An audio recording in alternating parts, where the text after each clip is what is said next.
안녕하세요. 의식혁명으로 치유와 성장이 일어나는 함께 책을 읽는 시간 도영실 TV입니다. 오늘은 오래된 나를 떠나라 책 속의 마지막 편입니다. 노자가 알려주는 일상생활 속에서 실천하는 우주의 진리 4가지에 관해 소개해 드리겠습니다.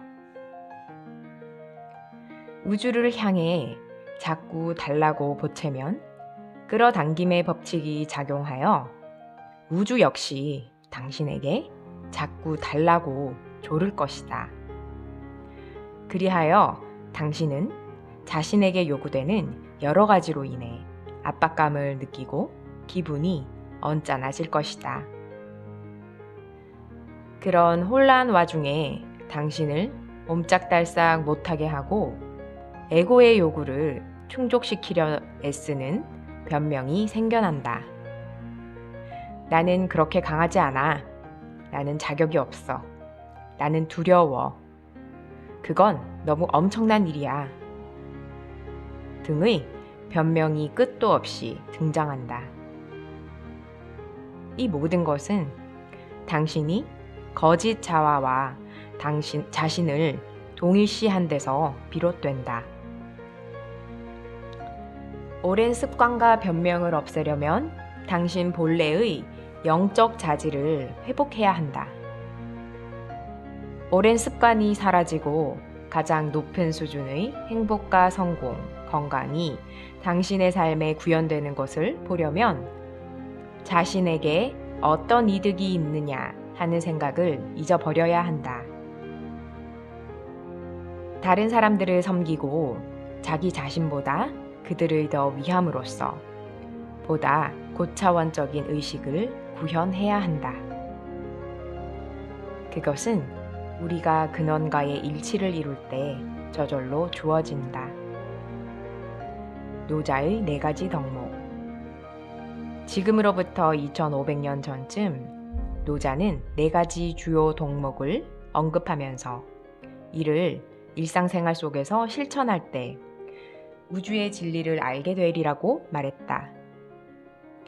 이 4가지 덕목은 외적인 신조가 아니라 우리 본성의 일부로 이를 실천함으로써 다시 한번 근원과의 일치를 이루고 근원 에너지가 제공하는 힘을 얻을 수 있다. 첫 번째 덕목, 모든 생명체에 대한 경외감. 이 덕목이 가장 처음 나오는 이유는 이것이 에고를 없애는데 핵심적인 역할을 하기 때문이다.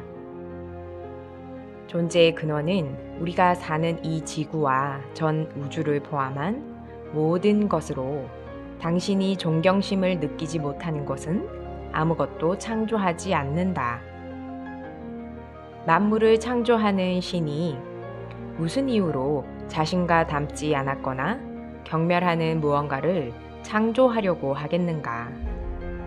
그런 점에서 첫 번째 주요 덕목은 우리 일상생활에서 모든 피조물에 대한 무조건적인 사랑과 존경으로 구현된다. 첫 번째 덕목을 받아들이고 다른 사람들을 당신의 잠재력을 최대화하는 데 도움을 줄 사람이라고 생각하라. 자신과 모든 생명체에 대한 경외감이 커질수록 모든 사람과 사물을 기꺼이 당신을 도와주려는 존재로 여기게 될 것이다. 수천 년 전 파탄잘리는 우리가 지속적으로 다른 사람들을 나쁘게 생각하지 않을 때 모든 살아있는 생명체가 우리에 대해 저기를 품는 것을 그친다 라고 말했다. 두 번째 덕목, 타고난 성실성. 이 덕목은 정직과 단순성, 신실함 등으로 구현되며 자신에 대해 진실하라는 말로 요약된다. 삶이 뜻대로 풀리지 않는 이유를 설명하기 위해 변명을 끌어들이는 것은 자기 자신에게 진실한 것이 아니다. 철저하게 정직하고 성실할 때 변명은 끼어들 여지가 없다. 에머스는 초월적 영혼이라는 책에서 사람들을 대할 때는 그들이 최고의 성실성을 발휘하도록 꾸밈없이 대하고 당신을 함부로 대하려는 모든 희망을 분쇄하라. 그것이 당신이 그들에게 할 수 있는 최상의 예우다 라고 말했다. 그리고 알베르트 슈바이처는 성실성은 영적 삶의 토대다 라고 말했다. 진실성을 당신의 가장 중요한 속성으로 삼으라. 말한 대로 행하라. 다시 말해, 말하고 행동하는데 늘 정직하고 성실하라. 나는 더 이상 부정직하거나 불성실할 필요가 없다.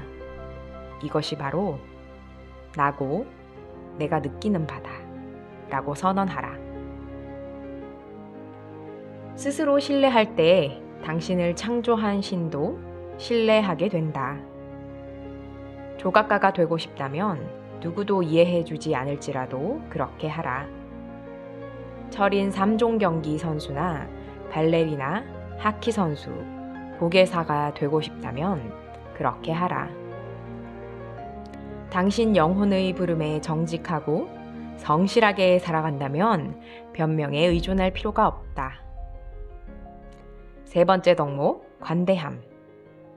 이 덕목은 내가 가장 좋아하고 자주 사용하는 격언, 옳은 사람이 되는 것과 친절한 사람이 되는 것 중 하나를 선택할 수 있다면 늘 후자를 택하라의 기초를 이룬다.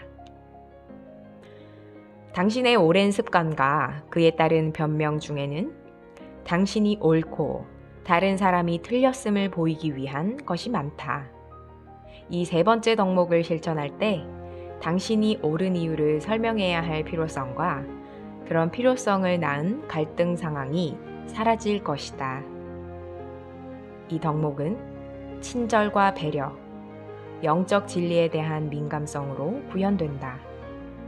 또한 관대함은 당신이 더 이상 다른 사람들을 지배하거나 조종하고 싶어하는 에고의 강한 소망을 갖고 있지 않으며 우주의 리듬에 맞춰 움직이고 있음을 보여준다.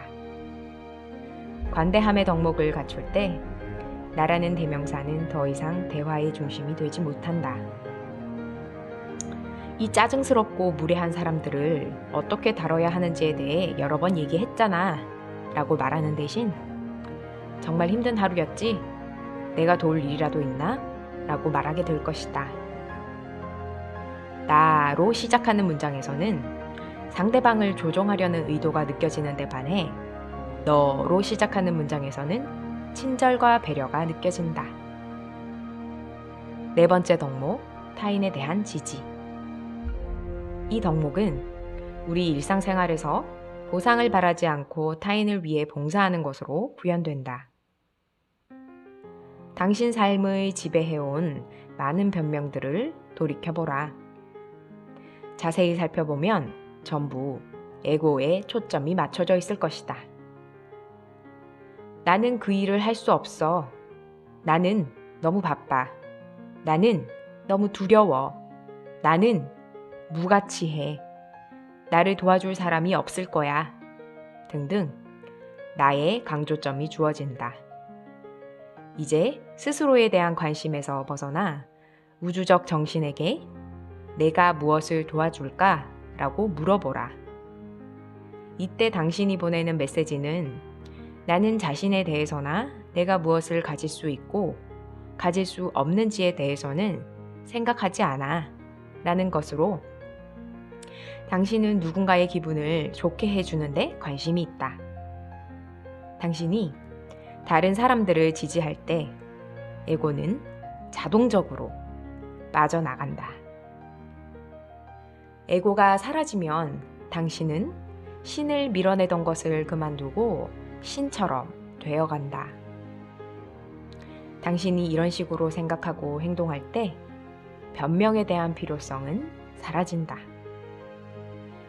대가를 바라지 않는 봉사와 베품을 실천하라.